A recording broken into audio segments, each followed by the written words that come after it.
yang akan melakukan promosi kesehatan mengenai HIV. Baik, sebelum kita mulai, perkenalkan saya Tiffany Rahayu selaku moderator, dan di sini saya tidak sendiri, saya bersama dengan rekan saya, yaitu pemateri 1 Artika, pemateri 2 Risma, dan pemateri 3 Diki. Baik, kita langsung mulai saja. Baik, untuk waktu dan tempat pemateri saya persilakan. Baik Bapak Ibu, di sini sesuai dengan jadwal hari ini bahwasanya akan dilakukan penyuluhan mengenai HIV/AIDS. Nah, sebelum saya menerangkan apa itu HIV/AIDS, apakah Bapak dan Ibu ada yang sudah tahu mengenai HIV/AIDS itu apa? Penyakit menular mungkin yang disebabkan oleh seks bebas. Nah, baik ya Ibu. Nah, penyakit HIV/AIDS itu disebabkan karena terinfeksi yang disebabkan oleh berhubungan seksual. Namun, tidak hanya dengan berhubungan seksual saja ya Ibu yang dapat menyebabkan penularan HIV/AIDS. Bapak Ibu, HIV/AIDS ini merupakan penyakit yang terinfeksi dari virus ya Ibu. Nah, HIV/AIDS ini cara penularannya bisa melalui dengan dua cara. Yang pertama ada melalui seks bebas maupun non seks bebas. Nah, yang pertama ada seks bebas nih. Sepertinya Bapak dan Ibu sudah paham ya mengenai seks bebas itu seperti apa. Seperti contohnya, apabila seseorang yang memiliki pasangan namun dia berhubungan seks bebas dengan orang lain yang belum tahu ternyata orang lain itu yang terkena riwayat HIV/AIDS, sehingga dia bisa menulari. Nah, jadinya HIV/AIDS ini bisa terkena karena kontak langsung berhubungan seksual dengan orang lain ya Bapak Ibu. Jadinya bukan hanya melulu dengan pasangan kita saja, namun dengan orang lain, sehingga dapat menyebabkan terjadinya infeksi HIV/AIDS sehingga menulari pada keluarga. Yang kedua ada melalui non seksual. Nah, ini bisa melalui dengan cara oral ya. Apabila kita tidak mengetahui orang itu memiliki riwayat penyakit HIV/AIDS atau tidak, kita terkena bercakan seperti bercakan air liur maupun bercakan darah dari orang itu, kita bisa tertular oleh penyakit HIV/AIDS. Nah, baik, selanjutnya ada etiologi dan tanda gejala. Mungkin akan dijelaskan oleh rekan saya. Bapak-bapak, ibu-ibu, untuk selanjutnya ada tanda dan gejala pada HIV/AIDS. Yang pertama penurunan berat badan, kemudian demam lebih dari 38 derajat Celcius. Kemudian pada malam hari tubuh itu terasa berkeringat, panas berkeringat. Kemudian diare kronis itu tanpa sebab, misalnya bukan diare yang biasa seperti kita habis makan pedas atau mungkin disebabkan oleh hal-hal yang menyebabkan diare. Diare pada tanda dan gejala HIV/AIDS ini tidak diketahui apa yang menyebabkan diare ini. Kemudian lelah berlebih, ada bercak putih pada lidah, kemudian penyakit kulit dan infeksi jamur pada mulut, pembesaran kelenjar getah bening, kemudian anemia juga, dan juga leukopenia. Dan yang terakhir itu ada kelainan pada kulit, rambut kepala, kulit wajah, kemudian mata, hidung, rongga mulut, dan juga paru-paru. Nah, pada tanda dan gejala HIV/AIDS ini juga terdapat gejala flu, yaitu berlangsung selama 6-7 tahun. Untuk patofisiologinya, bagaimana bisa terjadi HIV/AIDS itu yang pertama. Baik, untuk selanjutnya saya akan menjelaskan bagaimana bisa terjadi HIV/AIDS itu. Jadi HIV/AIDS ini terjadi dikarenakan virus, yaitu HIV itu virus, AIDS itu penyakit yang disebabkan oleh virus HIV ini. Nah, jadi virus HIV ini akan merusak sel darah putih. Dia merusak sel darah putih. Jadi ketika sistem kekebalan tubuh kita berkurang, si virus ini akan. Selanjutnya saya akan menjelaskan bagaimana bisa terjadinya HIV/AIDS ini. Untuk yang pertama perlu kita ketahui, HIV itu adalah suatu virus yang dia dapat merusak sel darah putih. Ketika dia menyerang sel darah putih, otomatis sistem kekebalan tubuh kita itu akan berkurang. Ketika sistem kekebalan tubuh kita akan berkurang, nah otomatis bakal mudah terkena penyakit seperti itu. Jadi sebagian besar kematian seseorang yang terkena HIV itu bukan karena HIV/AIDS, dikarenakan penyakit yang menyertai HIV/AIDS seperti itu. Untuk selanjutnya akan diterangkan oleh rekan saya. Kan tadi udah dijelasin ya mulai dari apa itu HIV, tanda dan gejala. Nah sekarang saya akan sedikit menjelaskan gimana sih buat kalian yang belum pernah terkena HIV agar tidak terkena HIV. Yang pertama tentu saja kalian hanya melakukan hubungan seksual dengan pasangan kalian.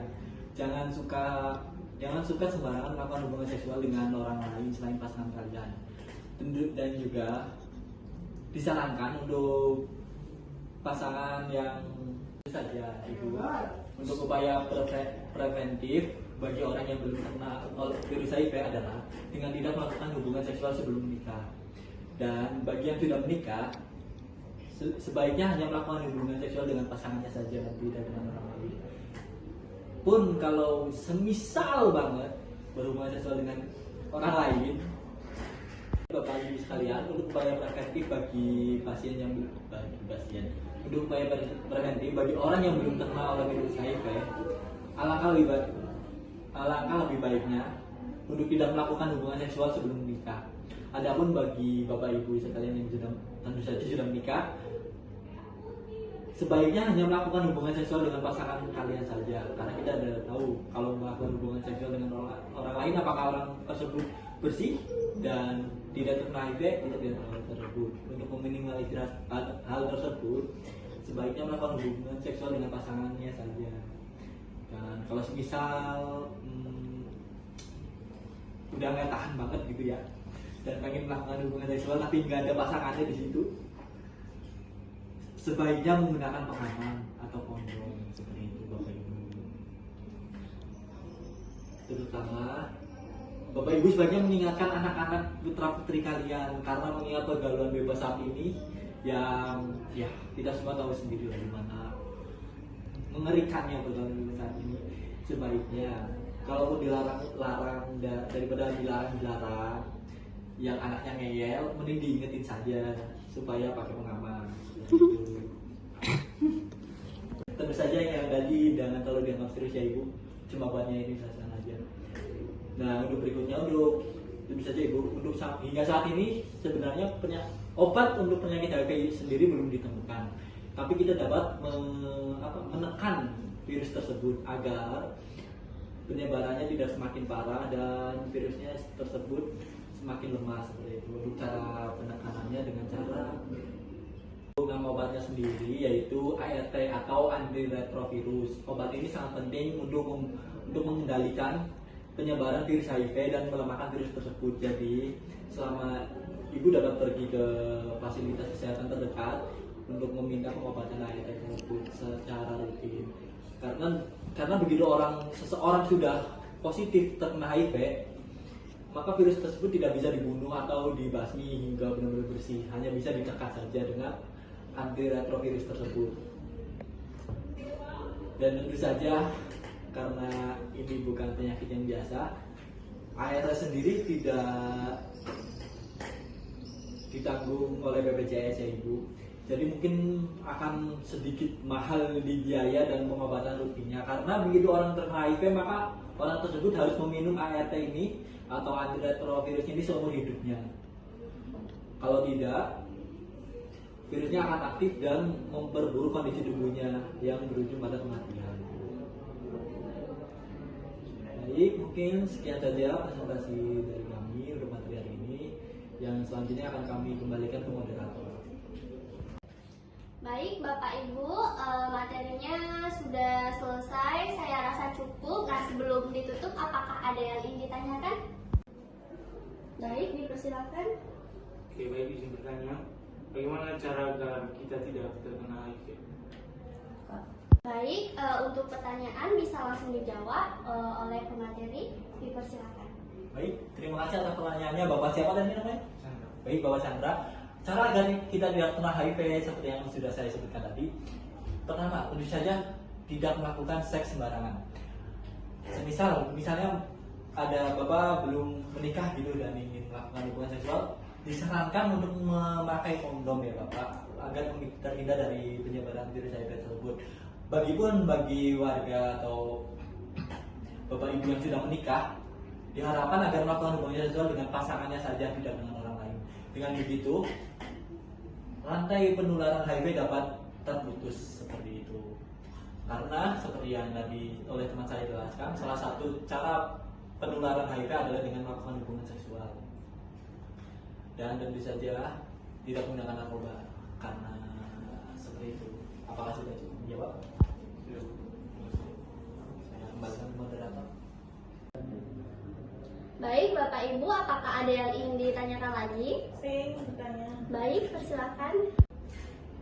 Jadi kalau seseorang terkena HIV, apa yang harus dilakukan? Baik, untuk pemateri langsung dijawab saja. Baik, terima kasih Ibu atas pertanyaannya, sudah baik sekali ya Ibu. Nah, jadi untuk penanganannya apabila sudah terkena HIV/AIDS, tadi kan sudah disebutkan ya Ibu tanda dan juga gejala. Bagaimana sih terkena HIV/AIDS itu? Nah, apabila Ibu sudah merasakan maupun sudah melihat tanda-tanda tersebut, Ibu segera periksakan ke pelayanan kesehatan terdekat ya Ibu untuk ditindaklanjuti. Baik, seperti itu. Apakah bisa terjawab Ibu? Baik, sudah terjawab. Terima kasih. Baik, Bapak Ibu, apakah ada yang ingin ditanyakan lagi? Izin bertanya. Baik, Ibu dipersilakan. Seumpama ini dari keluarga saya ada yang terkena HIV, apa yang harus saya lakukan? Baik, untuk materi bisa langsung dijawab saja. Baik, jika ada keluarga yang terkena HIV/AIDS, peran keluarga itu sangat penting. Jadi memberikan dukungan pada keluarga kita yang terkena HIV/AIDS. Nah, karena mereka itu nanti ada pengobatan selama hidupnya, jadi peran keluarga, dukungan keluarga itu sangat penting. Jadi harus mensupport keluarga kita yang terkena HIV/AIDS. Seperti itu. Baik, terima kasih. Baik, sepertinya sudah cukup jelas untuk Bapak dan Ibu. Baik, Bapak Ibu, jika sudah jelas, terima kasih atas antusias Bapak dan Ibu tadi memberikan pertanyaan yang cukup bagus. Terima kasih juga telah berpartisipasi mengikuti promosi kesehatan kami. Maaf juga jika kami ada kesalahan, mohon dimaafkan. Baik, pertemuan pemaparan materi hari ini sudah cukup. Saya akhiri. Wassalamualaikum warahmatullahi wabarakatuh. Waalaikumsalam warahmatullahi wabarakatuh.